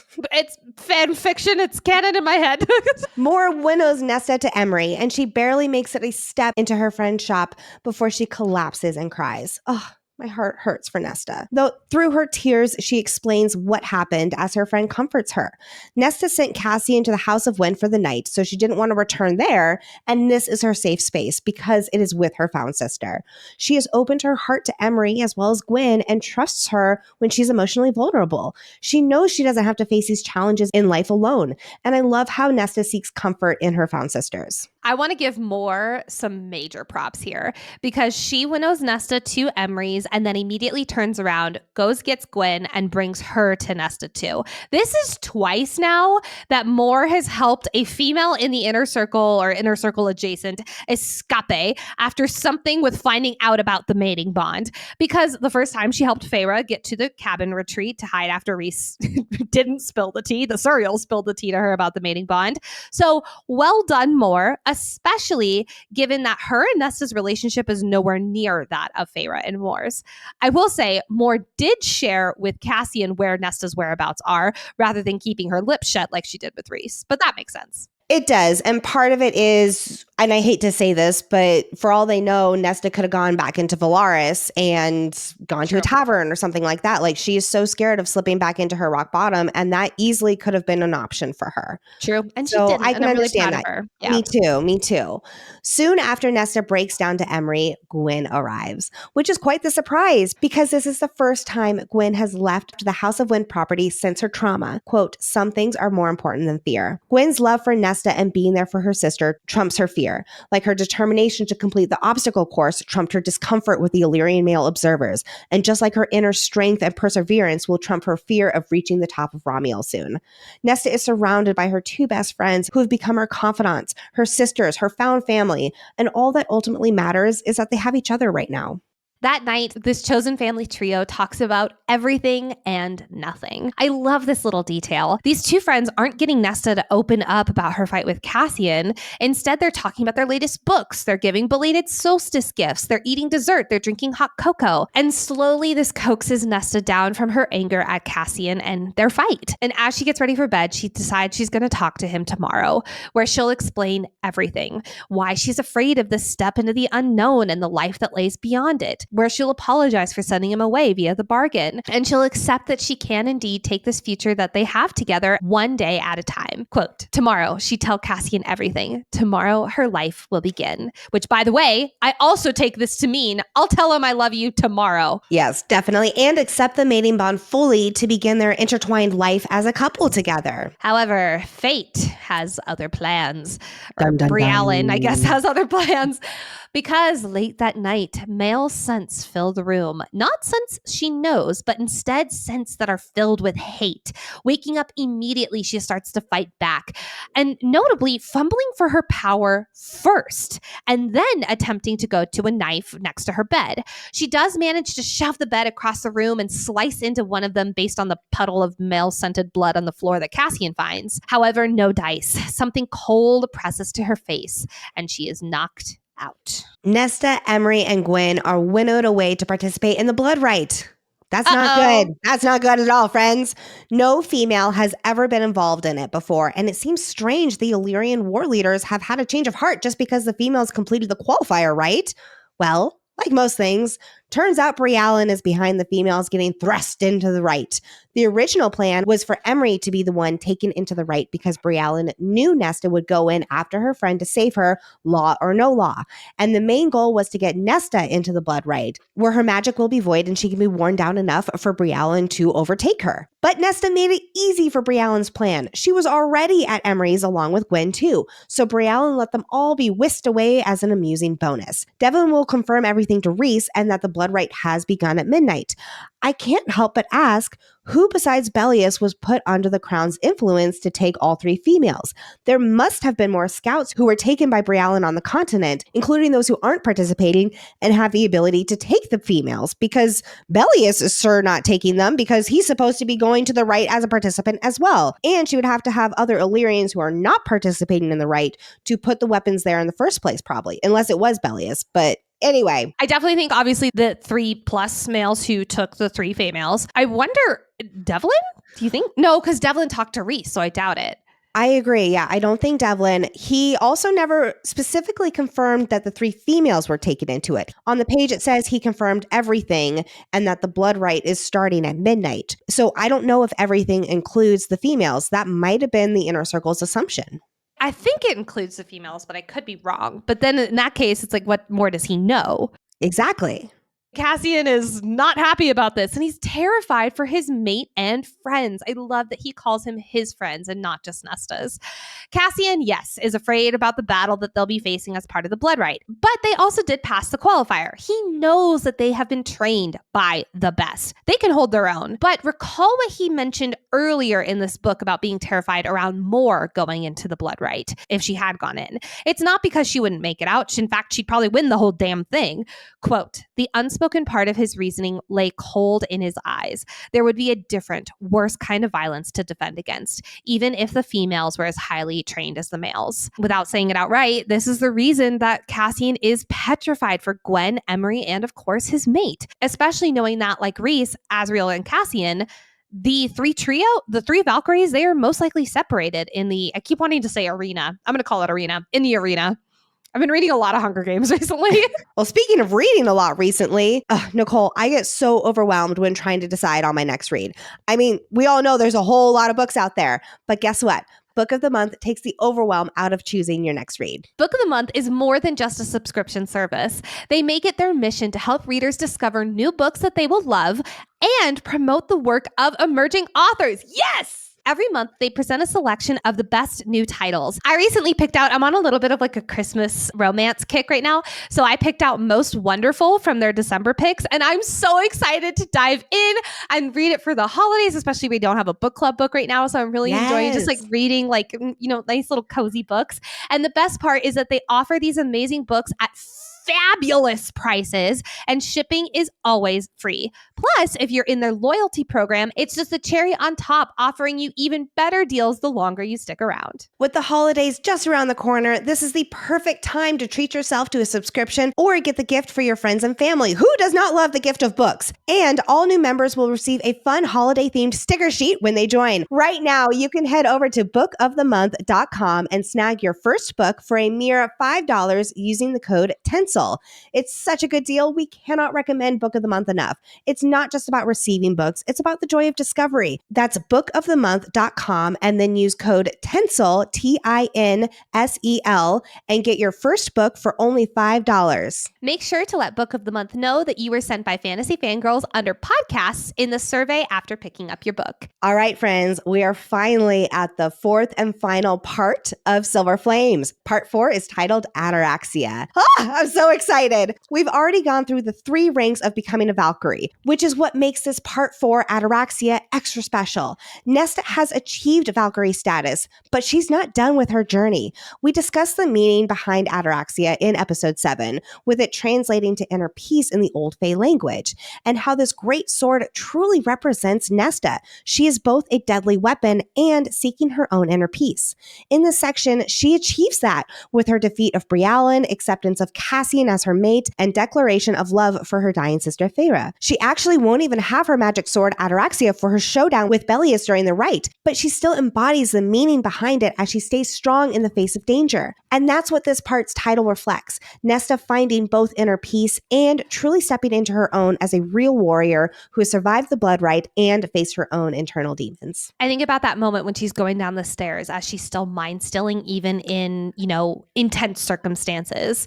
This is what inner peace means to me. It's like, it's the inner peace even when the world feels like it's on fire. And that's just what a beautiful thing. Well, and also when she does have that showdown with Belias, all she can think is how her friends are safe and how she will do this to save her friends. And there's almost this inner acceptance and this inner peace with her life. Yeah. Oh, Nesta wakes up the next day and woof, she's not doing so hot. Feeling like she had sand poured into her mouth and her head is completely pounding. She realizes that something is very, very, very wrong. Knocked out Illyrian males are everywhere. At least 200 of them surrounding her. So that gives us an idea to how many people are in the Blood Rite. There's 3 dumping grounds, and if there's about 200 people at each of them, there's 600 warriors to fight against for a whole week. That's a lot. That makes the Hunger Games look like chump change. That's crazy because I've always just thought it was a few hundred, like we were saying earlier. Yeah. And in fact, I bet the last few years, there have been more participants as the Illyrians need to build up their forces again after the war when they lost so many warriors. Now, even though the Blood Rite has been foreshadowed this entire book, and I'll actually even argue in Frost and Starlight as well, from the qualifier, from the Blood Rite talk throughout this entire series, Belias being an asshat, the small survival hints that Cassian has been giving to her. This, with all of that even said, this is still a very, oh shit moment because of how their circumstances are in here. It couldn't be worse. They're separated. They're not in armor. They're in night dresses. They have no shoes on. She has no magic to go to. However, thank goodness, Nesta at least gets a head start because she wakes up before the others around her. She wonders if this is actually because she's maid, but later Gwen admits that she also woke up early, but Emery did not. So they conclude that it's because they're high fae and they're not Illyrian. However, have a crack theory, and it's that I personally wonder if Nesta actually did wake up early because she is maid, and Gwen woke up early because she's partly not high fae. Cough, cough, light singer, cod, cough. Listen to our episode 5 of our ACOSF coverage for that full theory breakdown. I'm going with the magic supposed to be for Illyrians, and it isn't as potent for other kinds of fae. I really do like to take things at face value, don't I? You really do. You know what? That's why I like us. But what's this? A knife is embedded in a tree trunk. Weapons aren't supposed to be in the right. That's part of the point of it, that these novice warriors have to make their own weapons and come in with nothing but the clothes on their back. In hindsight, we know that Brialyn is responsible for the presence of these weapons. She knew the right would be much more entertaining with weapons. We know she has been planning to face off with Nesta herself once she captures Cassian. So is the addition of the weapons just to cause chaos? It's actually probably to wear Nesta down even more with the unexpected additional danger of weapons to avoid. I don't know. I think that she just loves to cause chaos. I think she's definitely a chaos gremlin. I also wonder if for plot purposes, it would have taken a lot of extra time to mention, okay, well, she goes to this and she gets a rock. Because like Nesta doesn't know how to do that. She's never been camping except for the one time she went with Cassian and she was kind of out of it for the most part. I'm leaning more into that was a plot structuring idea. Like she needed to have at least something that Nesta could grab onto rather than just like a rock that maybe looks pointy. So, however, wouldn't there be a high possibility that Nesta would get offed by someone else and not Brialyn? Yes. I mean, I guess that would just kind of be like guess it happened a little earlier than I expected. Well, no, because she needs Nesta for the magic and the trove and all of that kind of stuff. So she's not trying to kill Nesta. She's trying to overtake her. And she also told Bellius, and I assume some of the other Illyrians, not to kill Nesta. But she's like, the wording wasn't very good. We will talk all about that when we get to Brialyn's monologue, because we have to parse through that. Nesta is not the only one who's noticed these weapons' presence. In addition to us, there's also another male who has his eye on them. She knows that with his size, he could easily take her instantly without even a knife. So obtaining the weapon is really her only chance of having a fighting shot at winning this. So Nesta runs for it. Which, pause, because huzzah moment for Nesta. Nesta previously has seized up with fear at these types of battles. The Kelpie, the beginning of Lanthus. And if she didn't seize up, she almost had to like talk herself into acting. This is one of the first times in combat. I'm going to put the King of Hybern aside because that one, we weren't also in her head at that point. So we don't really know what was going on. This is one of the first times in combat that she doesn't really think before she just acts. It's this muscle memory of training kicking in. Using the exercises from training with muscle memory kicking in, the two of them go down, tumbling down the hill. But what's this? She ends up clenching the dagger. Huzzah! But it is buried in his throat. So first tribute down. This reminds me of Nesta's thought process back in chapter 62, when she considers how the Blood Rite is a final test for these Illyrian warriors. Training is one thing, but actually killing is a whole other. And the Rite serves as a contained area where these novice warriors must face this final test. While this is certainly not Nesta's first time killing someone, she is now putting her whole training into practice in new ways. We'll talk about this more next episode, but I want to quickly address how Nesta is able to go up against these Illyrian males and win. Because yes, the males have been training most of their lives, and readers have understandably complained that it's a little unrealistic Nesta is this good of a fighter. I would, however, like to challenge this complaint by pointing out who trained Nesta. The living legend Cassian, my boyfriend, who has been her personal mentor for more than 6 months now. And not only that, Nesta has been training as a Valkyrie too, and they've completed multiple tests to prove their skill with weapon and body. She may not have a few decades of training under her belt, but this is a book about female empowerment and perseverance. I'll save the rest of my argument for their badassery next episode. I might go off on it a little bit. It's like getting trained in college basketball by a college coach versus getting trained by LeBron James himself. Like there is a massive difference between that. And I would argue that you would be a much better basketball player if you were trained by absolute legends. After taking a moment to still her mind after her first kill, she changes into this Illyrian male's clothes, and she knew that there's only one thing for her to do. Go and find her friends. Oh, I can't wait to dive into all that next week. But back to Cassian, who is still at Emery's house and now with the rest of the Inner Circle present. Understandably, he is not doing so hot knowing his mate is in the Blood Rite. I'm not saying this to blame my poor Cassian, but he definitely feels a sense of responsibility that this happened because they had the Illyrian camp lords witness the females complete the Blood Rite qualifier, and he feels like this is a vengeance against him personally. Which, honestly, even though Briellen is in the mix, and I was talking earlier about how she did ensure that all 3 of the females came in, I could actually see Devlin and all of them doing that. So maybe it was a little bit of both. Yeah, maybe she didn't have to use the crown to convince them to get the females into the qualifier. Like, I could see that. Or maybe she used Bellius to convince them to put that I can buy a lot easier. You know what would be really easy if Rhys just looked into Devlin's mind and then gave us the whole story. But the laws of the Blood Rite state that Cassian cannot intervene, and no one can intervene. Anyone who pulls a warrior from the Blood Rite will be hunted down and executed, as well as the warrior who is dishonorably removed from the rite. Not even Rhys can break the rules. Bottom line, there is nothing any of them can do that will not damn them all. So all they can do is wait for the week to end and hope the 3 females stay alive. I've also wondered if there is magic at play with this law, if not even Rhys can do anything, or if it is so ingrained in Illyrian culture where leaders like Devlin will make sure that the executions are followed through, Rhys or no Rhys.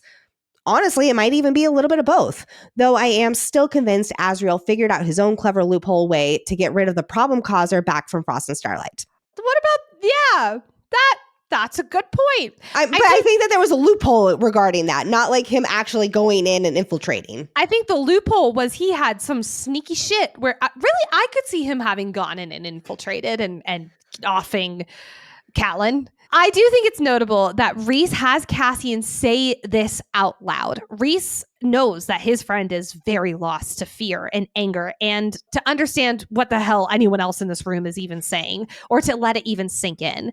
So he knows that making Cassian say, we cannot go into the Blood Rite, it will allow this to finally, I'll say, I'm not going to say click, but make it really real. Oh, we can't go in. Also, I'm just going to say this once. Feyre is way too calm. Her sister was taken into the Blood Rite. When Elaine was taken, she was so determined to do anything to save her from Hybern's camp, which was way scarier. There is no way she is this calm. And Cassian's the only one panicking. Yes, Lexi. I think it's a twofold. Okay. One, Nesta has been training with Cassian for months, so she's not as defenseless as Elaine was. True. Plus, the Blood Rite is bad, but it's also not the king of Hybern. True. A bunch of Illyrian warriors and the beasts are scary. I will not deny that. But it's not quite on the same level as the king of Hybern and all the torture and stuff like that he would do and all of the really scary magic that was involved with him. Okay. And I also do think that Feyre is probably staying so calm because she doesn't want to cause the baby distress. Remember when she found out that she was going to die? It doesn't feel like Feyre. That is all I will say. It does not feel I agree with that. Feyre. Yes, I am bringing up these points, and her character is very two-dimensional, as we've discussed. Yes. And also, friends, I know that we're really harping on this episode when it comes to the plot stuff. At the very beginning of our coverage here of Silver Flames, Nicole and I were saying that the character development is our absolute favorite, but the plot is lacking. And I'll be honest, as we've been deep diving this book, I've actually been really impressed with the plot that we've gotten so far. I've really enjoyed it. And I do think that it's this part here, not them being in the Blood Rite. I love how the 3 females are in the Blood Rite. It is everything else kind of around that we are really poking holes in here, and that is not our favorite part about this book. So please do know we love this book. You all know we do. And this is the part that we do struggle with a little bit when it comes to Cassian's side of the final part of this book. Yes. Perfectly said. Yes. I love the Blood Rite part, though. I love it. Yes. I can't wait for next episode. I wish we'd gotten more of it. Like, I wish it was a little bit longer, the Blood Rite part. I just did not need the whole Cassian side quest. I understand why we needed it, but yeah, we will talk about that next episode. Anyway, I just wanted to clear the air with all of that. If you're like, oh my gosh, Fantasy Fangirls, what is going on with you today? Anyway, I will say one piece of evidence against the Azriel and Gwen ship here. Azriel is showing no signs of anguish that Gwen has been taken. If they are mates, which I think they might be endgame, but maybe not actually mates. Just because you end up together with someone does not mean that you're mates. Then I feel like Azriel would have that primal male instinct to protect her.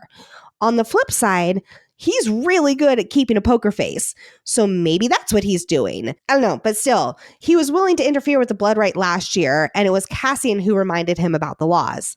Instead, Azrael will be the one trying to keep Cassian calm by reminding him that they train the females. We cannot have our male main character just sit around while Nesta goes into the Hunger Games, right? I would argue they can, but that's not what this part is for. Because it turns out that Eris has gotten himself into a heap of trouble.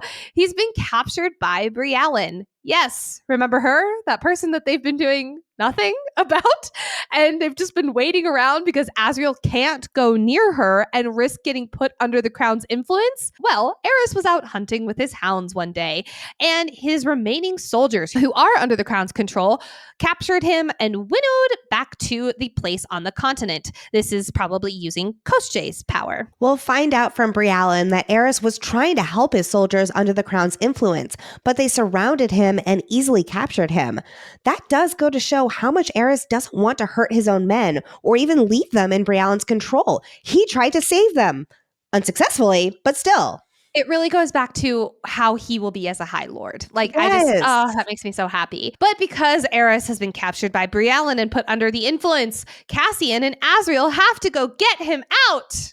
What the fuck? They have spent months doing diddly squat because they can't go near Brialyn. But because now they're like, well, there's two of us and we'll just stay out of range. Like, why weren't you doing that before? Because they did not have the big risk of Eris before. It's shit. I'm going to get to that in a second. I will say it's moments like this where I'm like, I get why Hybern was always a few steps ahead of him. Why do they need to go get Eris, though? Because Azrael and Cassian hate this guy. Can't he just go rot? Not exactly. Eris knows that they have 2 items of the Dread Trove, and if he's under the crown's influence, he can reveal the secrets that the Night Court has the Dread Trove, which Brialyn already knows this.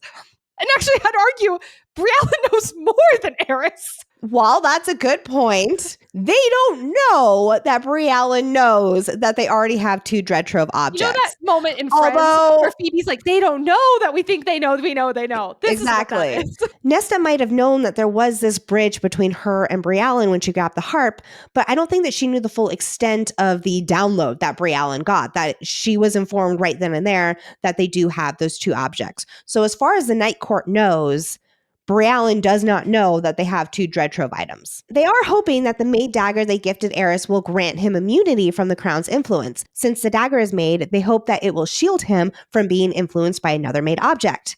But this has not been proven, and for all they know, the dagger might respond to Brialyn. Yeah. This was one of their main reasons they gave the dagger to Eris in the first place, to fight against this otherworldly magic, but it's fine. As we'll find out from Brialyn's evil villain monologue, she is using Eris to lure Cassian close enough to be ensnared by the crown's influence.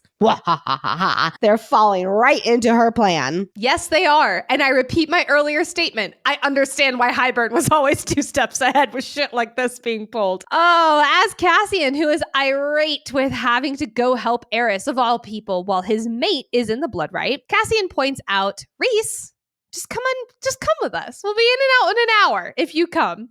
But Rhys can't risk it.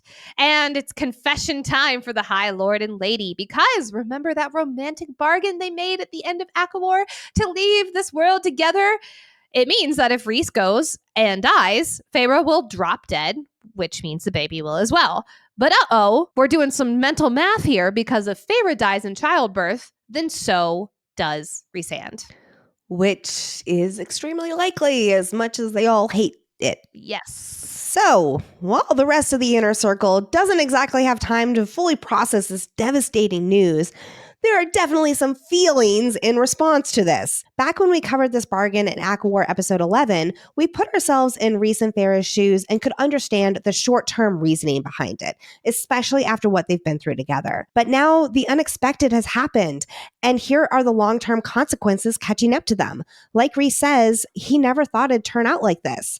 I'm going to chalk his usual Ravenclaw chess moves up to mated male in love, who truly can't keep living if his other half is gone. Rhys already experienced Feyre dying once, just like she did with him, and he wouldn't be able to live with himself afterward. But this was also before the baby and dangerous pregnancy was in the mix. This revelation is a bombshell that forces the Inner Circle to grapple with the very real possibility of losing both their leaders. This death bargain feels like a betrayal to them because they'll be left with the consequences of losing both of them. Rhys is having to come to terms with his closest friends and family that he and Feyre did not think long-term with this choice. And you bet he's going to hear about it from Amren soon enough. They'll return to Valaris and she will begin researching any way to break this bargain. But we know from Tamlin's attempts that it's not possible. And honestly, I don't think Rhys would be willing to break the bargain and leave Feyre and the babe to die in childbirth, even if he did have the option. Exactly. Oh, what I would give to be a fly on the wall when Amren's laying into the two of them. Like, yeah, I get why they're so upset. Like, that was a huge betrayal where it's like, what about us? Aren't we important too? Don't you love us too? Well, and it's also like, if Nick survives, y'all should have told us about this sooner. Like, mentally prepare us. Like, what do we need to do? So on and so forth. Or Amren could have been trying to figure out a way to break this bargain for months. Yeah. And then they wouldn't have to, deal with a whole new High Lord or Lady, whoever gets tossed the power. Yeah. That's also the thing. They don't know who's going to get it. Like, it could be Nyx. It could also not be. And they literally have Nyx wouldn't survive the childbirth if Feyre dies. Most likely. There was always a small chance, but yeah. Yeah. So would Moore get it? Would Kier get it? Probably not. But anyway, before we move on to foreshadowing in today's episode, we have a PSA for your hair. We love winter weather around here, Lexi specifically. But I'm going to be honest, my hair does not like it. But I do have this nice winter color right now, which I'm totally vibing. It makes me so happy. The fact is that if we're not aware of our environmental changes in our day-to-day, our hair, it sure is. And that's why we recommend Prose. One of my favorite things about Prose is it is literally made for you. Not only does it have your name on the bottle, it is everything in the bottle is for you. It is all crafted for you. So for instance, for mine, I have really brittle, thin hair. So I have some volumizer. I have some softness. I get obviously color care because I have 4 colors in my hair now.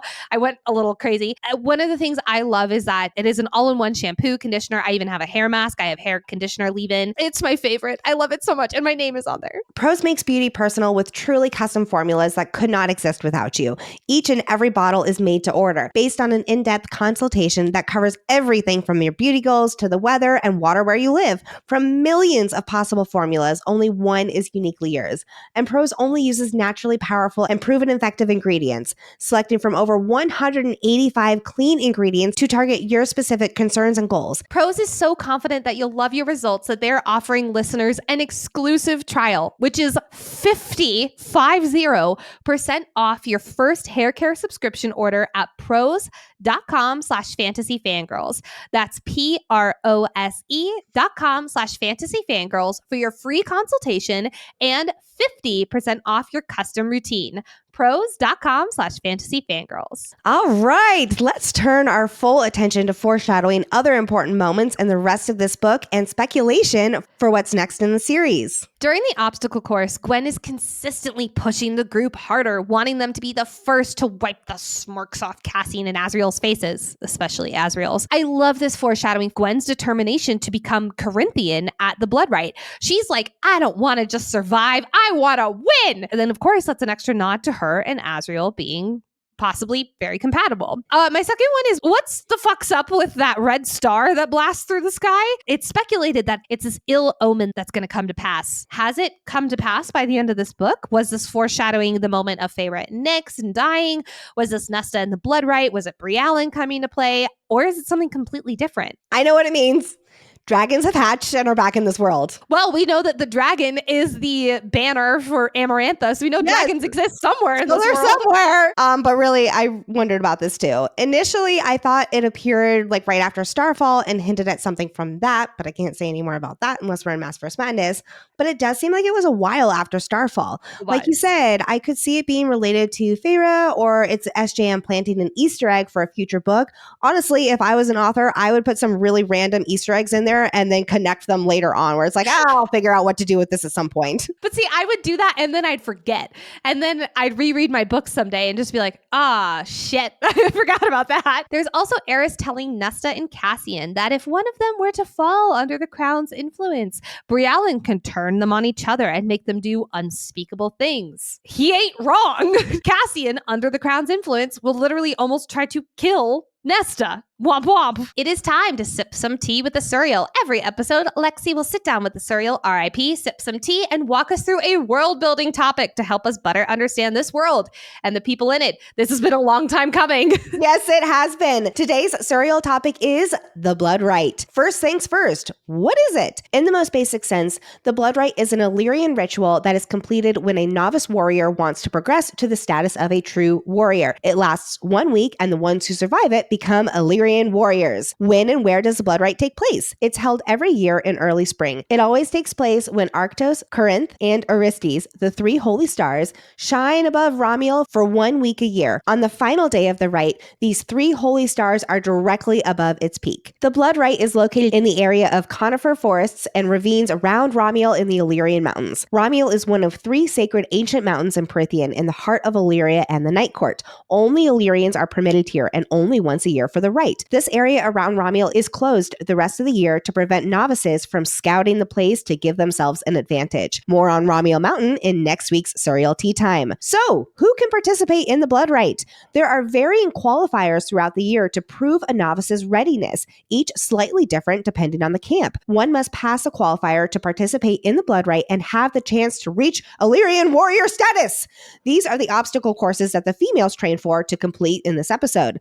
Traditionally, only full-blooded Illyrian males are eligible. However, Rhysand, Azriel, and Cassian were allowed to perform the rite despite their status as half-breed and bastards. However, the leaders did separate them during the rite to try and ensure they couldn't work together. But their brotherhood was stronger than that, and they found each other to be one of the very few to win the damn thing. And then, of course, in Silver Flames, Nesta, Gwyn, and Emery are forced into the rite. But Brialyn orchestrated that, so outside influences were at play. Participants are Illyrian novice warriors who have come into their power. That means they're usually in their 20s. Would-be warriors from every clan and village get sent in, usually 3 or 4 from each, which, by the way, is crazy because in ACOSF, when the Bat Boys are explaining the Blood Rite, they do say about several hundred participate. However, from our math in this episode, it's about 600, since it's about 200 per each location.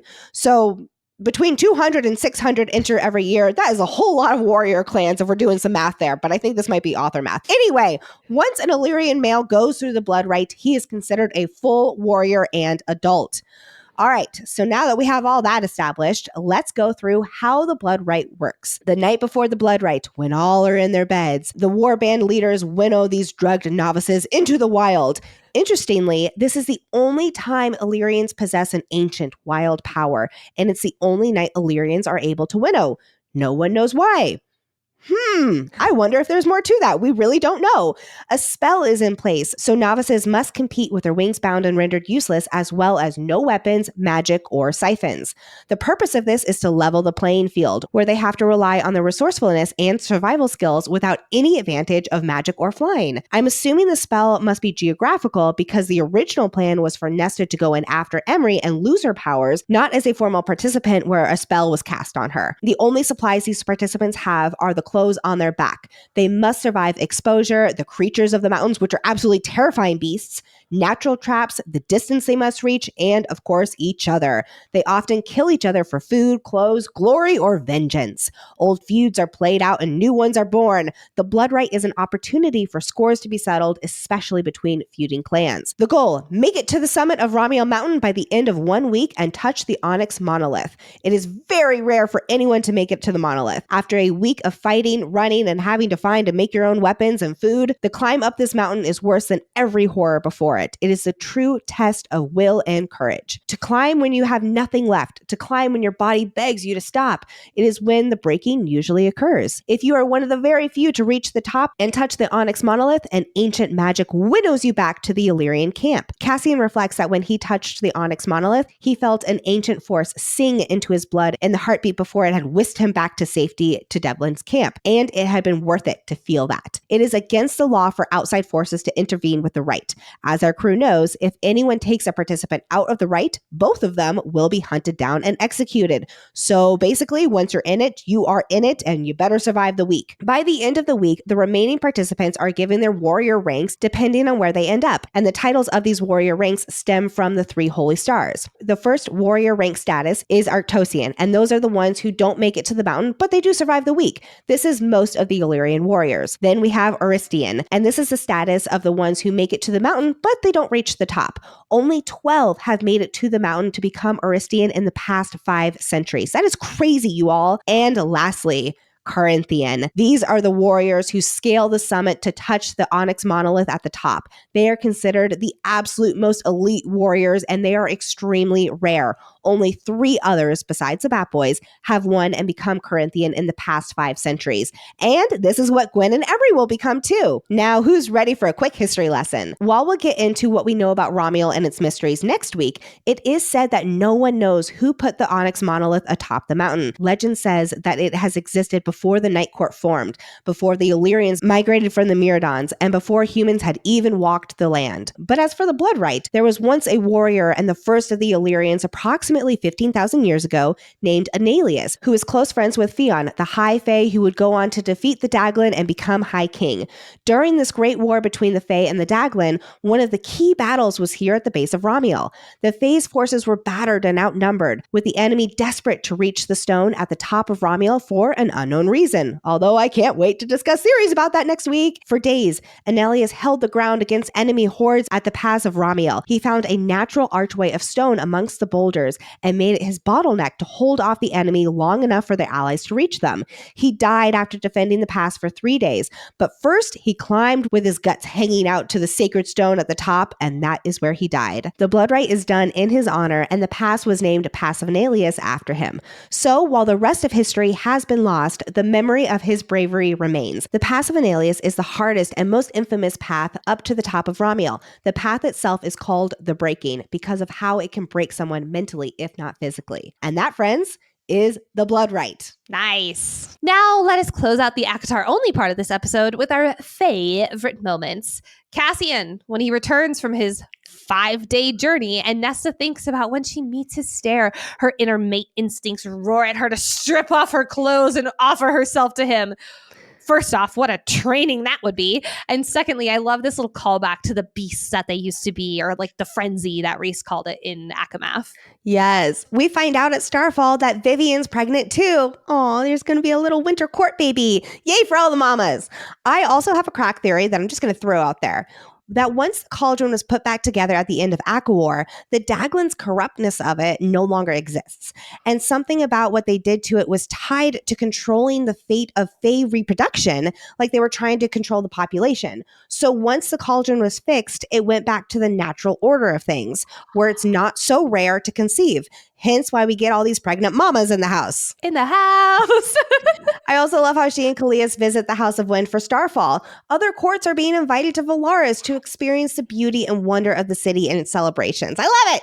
I love that it's not a secret anymore. And last but not least, the fucking versus the lovemaking. I'm not gonna lie, when I first read this, or I was listening to the book, it was like, oh, like there's a difference between fucking and lovemaking. I was like, oh, that's a cute sentence. And then it just kept going. There's a difference. It can be like this and it can be like this. Sometimes it can start as this and then dissolve into this. And I was like, Sarah J. Maas, I get it. I get it. Oh my God. It was really funny. I just love that. All right, friends, we are about to begin our Maasverse Madness section. But first, we'd love to give the biggest warm welcome to our newest Inner Circle members. Thank you so much for joining Tina S., Abigail B., Elsie, Andriana, Maya B., Lindsay H., Katie W., Christina M., Dee Dee, Brooke T., Ariana, and Christina W. Welcome. And if you're like, hey, I want my name shouted out on the podcast and to be showered with all the love and affection too, join the Patreon party at patreon.com/Fantasy Fangirls. The link is also in the show notes. Today's Maasverse Madness includes spoilers for the entire Maasverse. So if you have not read House of Flame and Shadow and Kingdom of Ash, this is where we part ways. But before you go, reminder that next episode we will be covering Silver Flames chapters 65 through 72. And in case you missed the Extremely exciting news. We have officially announced what book we are covering after Onyx Storm. It is going to be the Kindred's Curse saga by Penn Cole. We will be starting with book 1, Spark of the Everflame, in April 2025. Link in the show notes to get the books, and it's also a fabulous audiobook. Absolutely. And if you're not following us on Instagram and/or TikTok, what are you doing? Give us a follow at Fantasy Fangirls Pod. You all know that we have so many announcements, so much extra giveaways, newscaster Nicole's, everything that you could possibly imagine on social media. And last but not least, please do not forget to rate and review the podcast. You all have been amazing with pouring love into the show.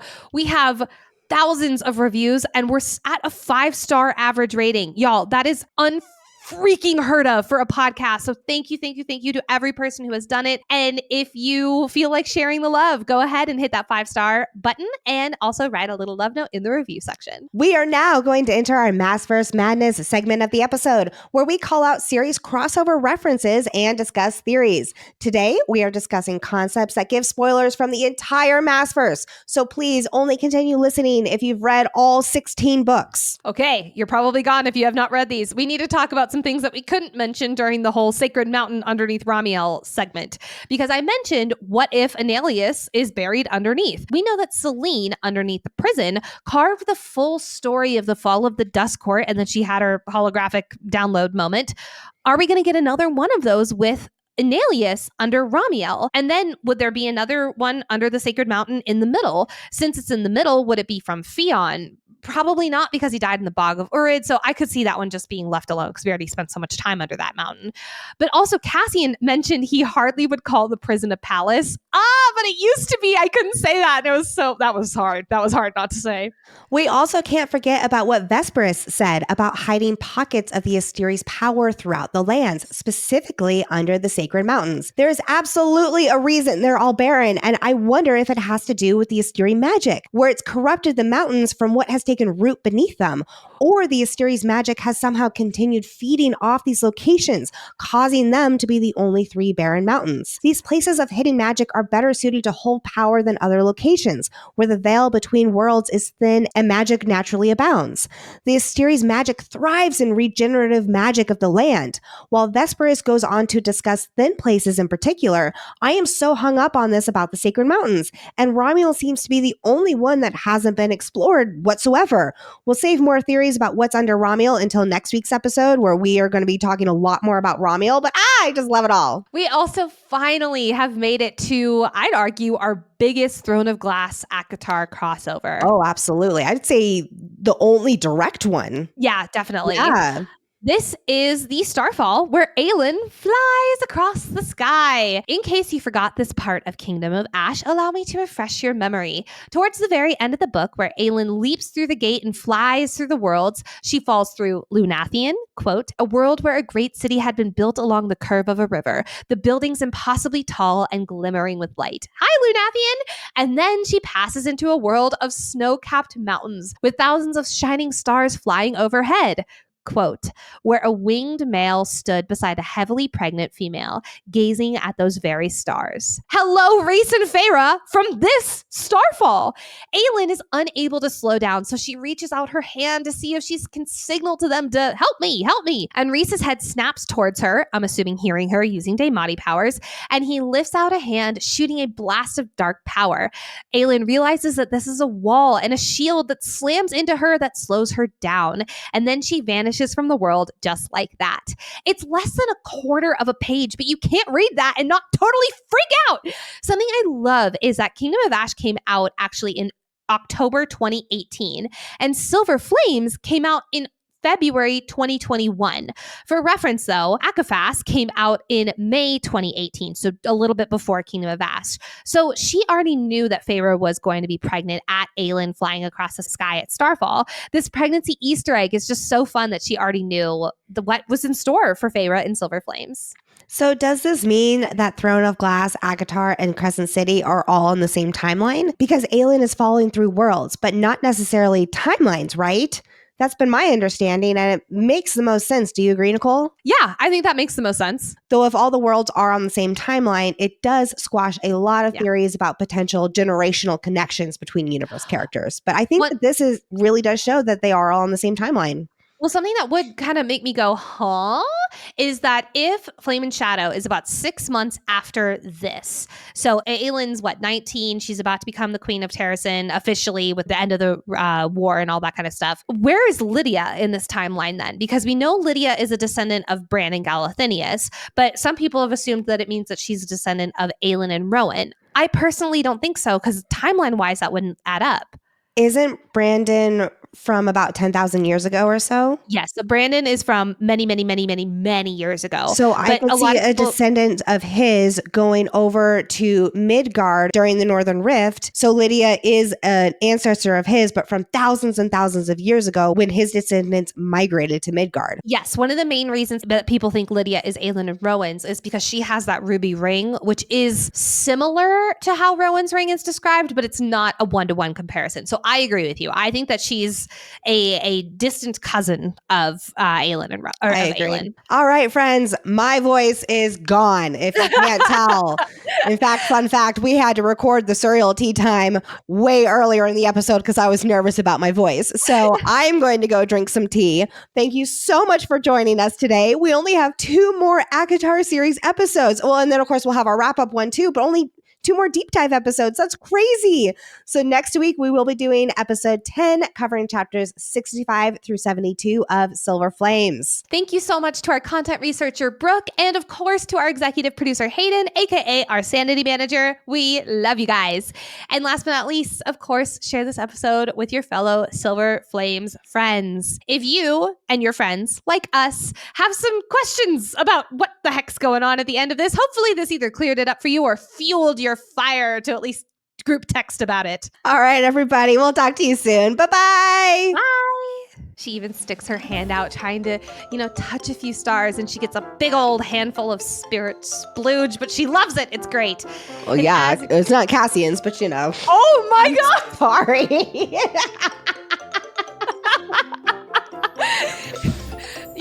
We were here and you went here. Sorry, I ruined the moment. No, I love it. Please never apologize. It's so good.